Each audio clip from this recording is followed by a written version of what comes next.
Greetings, my people, and welcome back to Onovo News Connect TV, where we dey give you updates back to back as e dey happen in Nigeria. If it is your first time coming across this channel, please kindly subscribe, like and share our videos. Thank you. My people, Tinubu's wife don provoke Nigeria again. The first lady said make nobody mention Tinubu's name for this hardship wey dey hammer everybody in Nigeria right now. Like seriously, after her husband don scatter everything, this woman said no be im husband cause the hardship, make nobody mention his name. This woman no stop there. She also carry the sum of 1 billion naira donate to Ooni of Ife. Chai, Nigeria don finish.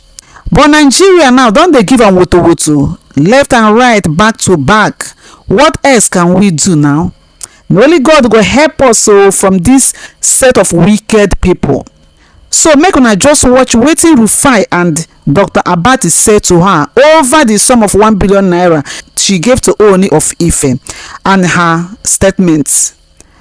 As you are watching this video, do not forget to drop your opinion in the comment section. Thank you and God bless you. Let's listen to this man. Since where our president we've not achieved anything. When Jonathan was there, we buy fuel 180, 97 naira. We already left. He leave the fuel at the rate of 180. But now we are buying fuel 1,001 in Bovas. NNPC is 1,025 naira. Other filling station 1,413, which is all of us that we are doing transportation. We didn't see anything to benefit.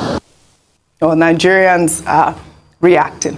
Dr. Bati, before I come to you, yes, in the same vein.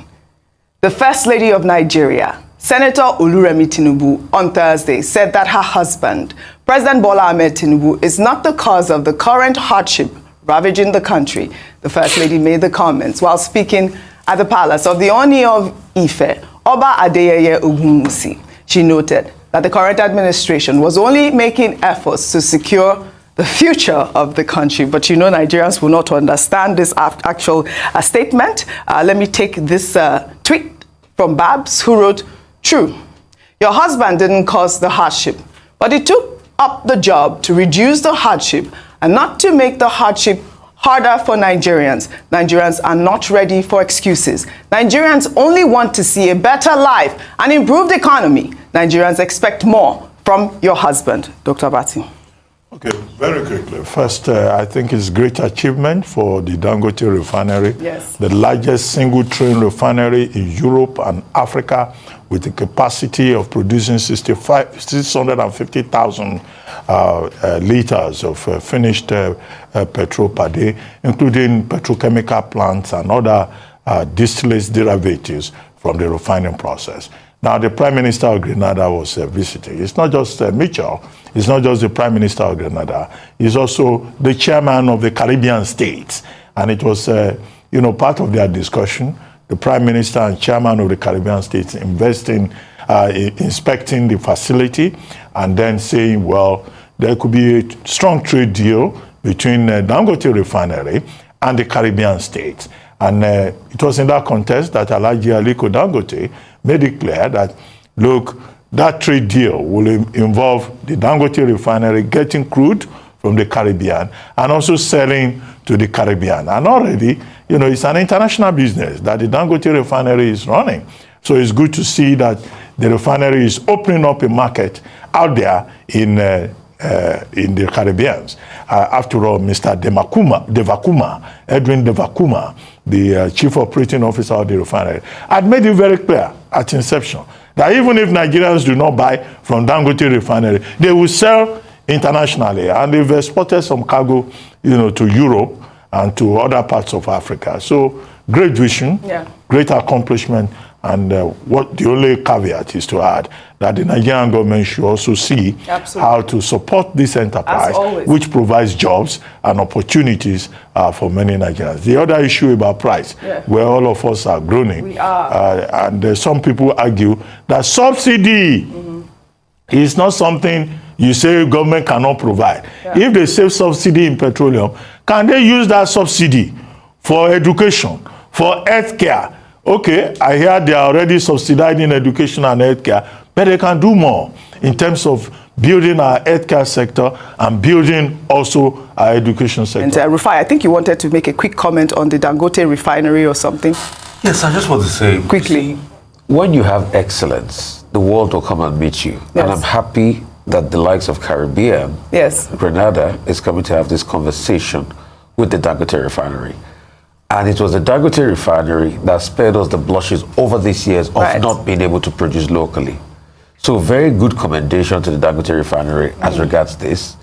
We should also remember crude oil is an international business. It's an international business, yes. You will always need crude in any part of the world. Absolutely. And right on. That's just all I want to say. I really wanted to comment on somebody saying her husband is not the one causing the pain. Yes, okay. My question will have been, so it's me, Rufai Oseni, that's the question, that is causing the pain in Nigeria. It's me that devalued the currency, remove subsidy, not solving the corruption in the NNPC, which is still showing till date. Well, that's what even Ipman is complaining about.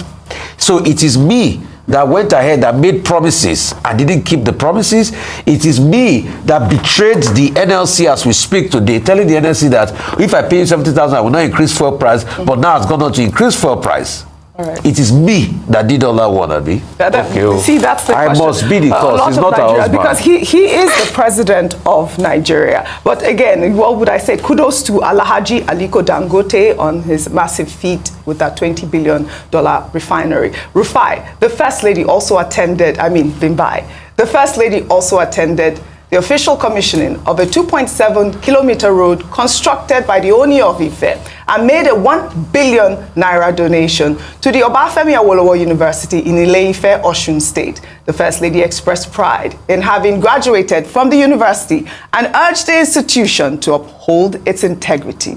Delighted to be here at the Obafemi Awolowo University 41 years after I graduated from this great citadel of learning, which was then the University of Ife. I thank His Imperial Majesty. Can we all keep quiet a bit? God bless you. Because this, I don't know when I'll be back here. So let my speech be meaningful and for you to hear. Kabiesi brought all of us here. If it hadn't been for Kabiesi, I don't think maybe I will come into, because I'm now taking care of over 200 and something million people. And Kabiesi, between the BC and Kabiesi, I'll donate 1 billion to the school. All right, our favorite Nigeria wife, the First Lady, is always doing the Lord's work, but it's nice to see. Only yesterday we took, day before yesterday, we took the story of the people, the alumni of University of Ibadan donating and giving back to school. Real quick comment. Yeah, it's beautiful to see the First Lady engaging in philanthropic work. I believe her son, Sheyi Tinubu, has also been involved in quite a lot of philanthropic activities recently. However, it has to be stated, can we create a country that doesn't have to depend on the whims and the goodness and the goodwill of those who have, for the have-nots to be able to meet their daily expenses and to be able to meet their daily need. Education, there's a big debate that took place in the Senate earlier this week with regards to, the Senate was saying that, the budget for education, more money needs to be poured into education. And I thought it was quite funny, because at the end of the day, UNICEF says that 20% of the nation's budget should go towards education. Here in Nigeria, we're only looking at just over 6%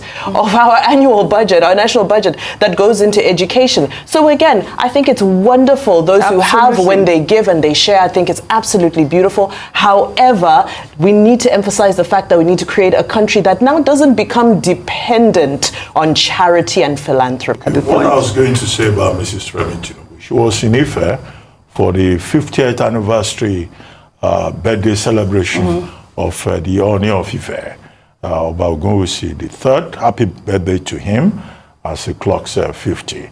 She also, in the course of this, attended the commissioning of a 2.7 kilometer road that had been built by the Oni of Ife. It was on that occasion that she made some statements. Let me run through them quickly. Now, she donated at the Obafemi Awolowo University, our alma mater, a sum of 1 billion naira for landscaping for maintaining infrastructure in Oni.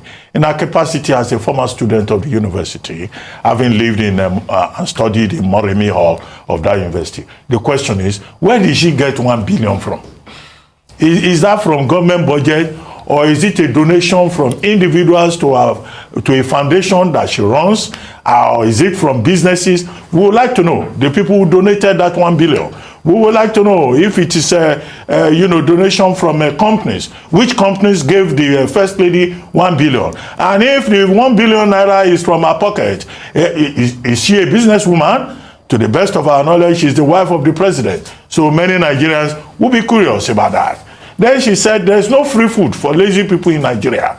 That hard work, she's recommending hard work to all of us. Said that? Well, I think I'm very hardworking, and I think everybody on this table is hardworking. Our hard work has not brought us 1 billion. So this is a myth about Nigerians should work very hard and be patient. And she says Nigerians don't know what the Lord is doing in Nigeria. I know that there are people who have eyes but cannot see, but if the Lord is actually doing something concrete, we will not be suffering to buy petrol. We will not be struggling to buy loaf of bread. Yeah. Then she said, in 2 years' time, that Nigerians will see what the Lord is doing. Well, we hope we will all still be in one shape by 2 years' time. All right. And then it was in that context also that she said her husband did not create hardship in Nigeria. We are not saying her husband created hardship in Nigeria. We're saying that the president himself, President Tinubu, told us that he has a responsibility to fix the problem. Let him fix the problem. When he fixes the problem, we will appreciate him. And we hope very soon that his working vacation will come to an end and he will return to Nigeria, because there are serious issues about hardship not caused by our laziness. And there are also serious issues in Rivers State that is threatening to be a major test for his administration. Well said, Dr. Abasi. See what the Lord has done. Come and see what the Lord has done. Come and see. In 2 years' time. Come and in 2 years' time. Dr. Abasi, she says now well done. Now well done. Now well done.